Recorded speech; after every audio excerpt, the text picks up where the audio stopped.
walang planong impeachment ang Kamara laban kay Vice President Sara Duterte. Ito ang nilinaw ni House Deputy Majority Leader Erwin Tulfo matapos ibunyag ni ACT Teachers Party List Representative Franz Castro na pinag-uusapan na umano ng ilang kongresista ang impeachment laban kay VP Sara. Ayon kay Tulfo, tinawagan niya ang mga liderato ng Kamara mula kay House Appropriations Committee Chair Zaldico at House Speaker Martin Romualdez para tanungin ang pinalutang ni Castro. Pero nagulat ang mga ito, aniya, at itinangging may nilulutong impeachment laban sa Vice-Presidente.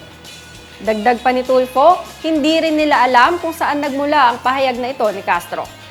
Wala ring nakikita ang Kamara na may ginawang impeachable offense si VP Sara. Posible aniyang may gumagawa lang ng intriga. Ani Tulfo, unfair din kay VP Sara o sino man na sampahan ng reklamo o kaso nang wala namang matibay na ebidensya at magsasayang lang din ng panahon ang Kamara.